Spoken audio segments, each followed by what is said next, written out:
ರೇಣುಕಾಸ್ವಾಮಿ ಹತ್ಯೆಗೆ ನಟ ದರ್ಶನ್ ಕೊಟ್ಟಂತಹ ಸುಪಾರಿ ಎಷ್ಟು, ಯಾವ ಕಾರಣಕ್ಕೋಸ್ಕರ ಸುಪಾರಿ ಕೊಟ್ಟಿದ್ದು, ಯಾರ್ಯಾರಿಗೆ ಎಷ್ಟೆಷ್ಟು ಹಣ ಸಂದಾಯವಾಗಿದೆ? ಪಬ್ಲಿಕ್ ಟಿವಿಯಲ್ಲಿ ಬಿಗ್ ಎಕ್ಸ್ಕ್ಲೂಸಿವ್ ಸ್ಟೋರಿ.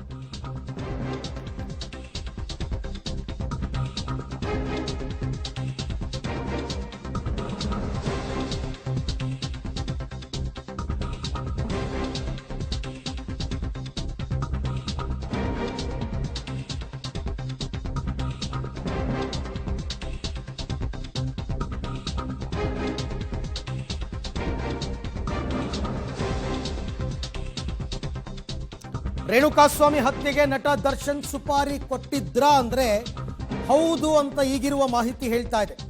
ರೇಣುಕಾಸ್ವಾಮಿ ಹತ್ಯೆಗೆ ಕೊಟ್ಟಂತಹ ಸುಪಾರಿ ಹಣ ಎಷ್ಟು, ಹಂತಕರ ತಲೆಗೆ ಹಂಚಿದ ಹಣವಾದರೂ ಎಷ್ಟು, ಈ ಮರ್ಡರ್ ಡೀಲ್ನಲ್ಲಿ ಕಿಂಗ್ ಪಿನ್ ಯಾರು? ಹಾಗಾದ್ರೆ ಪಬ್ಲಿಕ್ ಟಿವಿಯಲ್ಲಿ ಬಿಗ್ ಎಕ್ಸ್ಕ್ಲೂಸಿವ್ ಸ್ಟೋರಿ. ಇದು ಸುಪಾರಿ ಕೊಟ್ಟು ಮಾಡಿಸಿರುವಂತಹ ಕೊಲೆನಾ ಅಥವಾ ಪ್ರಕರಣದಲ್ಲಿ ಹೆಸರು ಹೊರಬರಬಾರದು ಅಂತ ಕೊಟ್ಟಿರ್ತಕ್ಕಂಥ ದುಡ್ಡ? ಎಷ್ಟು ದುಡ್ಡು ಸಂದಾಯವಾಗಿದೆ, ಯಾರಿಗೆ ಸಂದಾಯವಾಗಿದೆ, ಇನ್ಯಾರಿಗೆ ತದನಂತರ ದುಡ್ಡನ್ನು ಕೊಡ್ತೀವಿ ಅಂತ ಹೇಳಿದ್ರು? ಇದೆಲ್ಲದಕ್ಕೆ ಸಂಬಂಧಪಟ್ಟಂತೆ ಒಂದೊಂದೇ ಮಾಹಿತಿಗಳು ಈಗ ಹೊರಗೆ ಬರ್ತಾ ಇದೆ.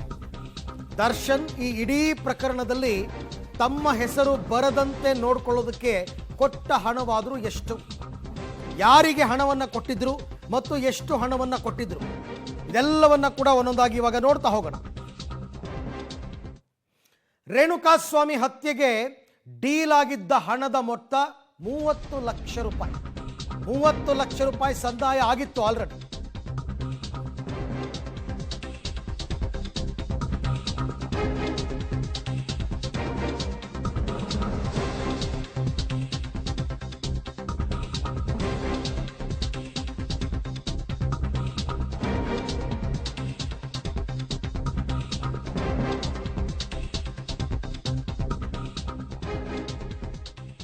ರೇಣುಕಾಸ್ವಾಮಿ ಹತ್ಯೆಗೆ ಡೀಲ್ ಆಗಿತ್ತು 30 ಲಕ್ಷ ರೂಪಾಯಿ.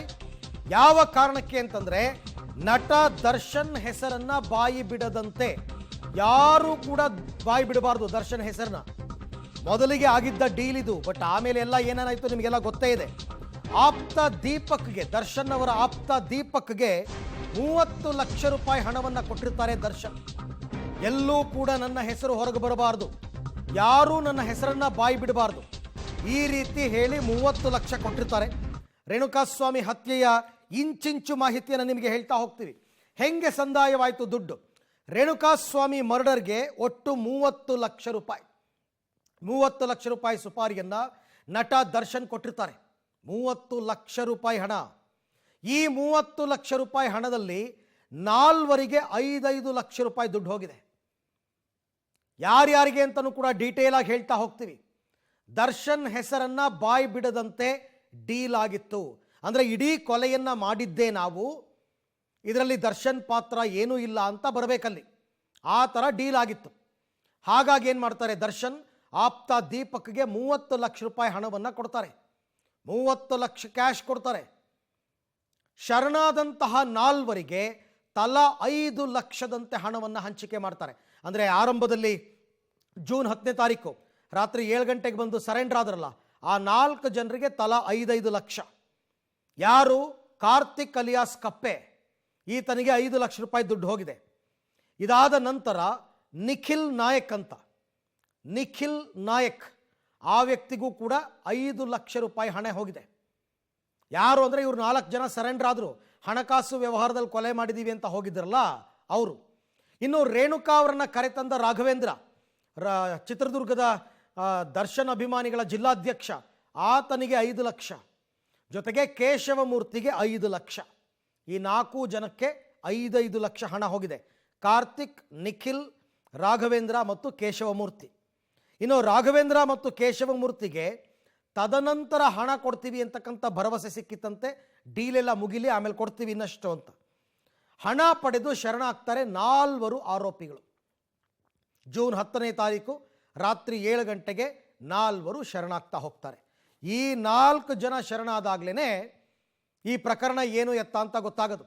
ರೇಣುಕಾಸ್ವಾಮಿ ಮರ್ಡರ್ಗೆ 30 ಲಕ್ಷ ರೂಪಾಯಿ ಸುಪಾರಿ ಕೊಟ್ಟಿದ್ದಾರೆ ದರ್ಶನ್. ಒಂದಲ್ಲ ಎರಡಲ್ಲ ಅಂತ 30 ಲಕ್ಷ. ದರ್ಶನ್ ಹೆಸರನ್ನ ಬಾಯಿ ಬಿಡದಂತೆ ಈ ಡೀಲನ್ನು ಮಾಡಲಾಗಿತ್ತು. ಈ 4 ಜನ ಏನು ಹೇಳಿದೆ ನಾನು, ಈ 4 ಜನ ಹೋಗ್ಬಿಟ್ಟು ಕಾಮಾಕ್ಷಿ ಪಾಳ್ಯ ಪೊಲೀಸರಿಗೆ ಸರೆಂಡರ್ ಆಗಬೇಕು ಅಂತ. ಎಸ್, ಈ ಬಗ್ಗೆ ಮತ್ತಷ್ಟು ಮಾಹಿತಿ ನನ್ನ ಕೊಲೀಗ್ ಮುರಳೀಧರ್ ಅವರಿಂದ ಪಡ್ಕೊಳ್ಳೋಣ.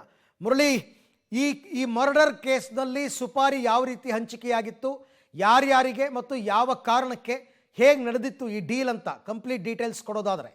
ಖಂಡಿತವಾಗಿಯೂ ಅರವಿಂದ್, ಏನಂದ್ರೆ ಇಡೀ ಪ್ರಕರಣದ ಕ್ರೂರತೆ ಮತ್ತು ಅವರು ಯಾವ ರೀತಿಯಲ್ಲಿ ಪ್ಲಾನ್ ಅನ್ನ ಮಾಡ್ಕೊಂಡಿದ್ರು ಅನ್ನೋದ್ರ ಬಗ್ಗೆ ಸ್ಪಷ್ಟವಾಗಿ ರಿಮೈಂಡ್ ಕಾಪಿಯಲ್ಲಿ ಉಲ್ಲೇಖವನ್ನ ಪೊಲೀಸರು ಮಾಡ್ತಾ ಹೋಗ್ತಾರೆ. ಯಾಕೆಂದ್ರೆ ಈ ಬಗ್ಗೆ 30 ಲಕ್ಷ ಹಣ, ಅಂದ್ರೆ ಆತ ಸಾವನ್ನಪ್ಪಿದ ಬಳಿಕ ಹೆಣವನ್ನ ಡಿಸ್ಪೋಸಲ್ ಮಾಡಿಕೆ, ಅಂದ್ರೆ ಮೃತ ಶವ ಏನಿತ್ತು, ಮೃತ ಶವವನ್ನ ಯಾರಿಗೂ ಸಿಗದಂತೆ ಬಿಸಾಡ್ಲಿಕ್ಕೆ 30 ಲಕ್ಷ ಹಣದ ಡೀಲನ್ನು ಮಾಡ್ಕೊಂಡಿರ್ತಾರೆ. ಆ ಡೀಲ್ನ ಪ್ರಕಾರ ಈಗ ಕಾರ್ತಿಕ್ ಅಲಿಯಾಸ್ ಕಪ್ಪೆ ಮತ್ತು ಇನ್ನೊಬ್ಬ ಆರೋಪಿಯಾದಂಥ ವಿನಯ್ ಇರ್ಬೋದು ಅಥವಾ ಕೇಶವಮೂರ್ತಿ ಇರ್ಬೋದು, ಈ ಎಲ್ಲ ಆರೋಪಿಗಳು ಕೂಡ ಏನು ಮೃತ ಶವವನ್ನು ತೆಗೆದುಕೊಂಡು ಬರ್ತಾರೆ, ಅಪಾರ್ಟ್ಮೆಂಟ್ನಲ್ಲಿ ಬಳಿಯಲ್ಲಿ ಬಿಸಾಡ್ತಾರೆ.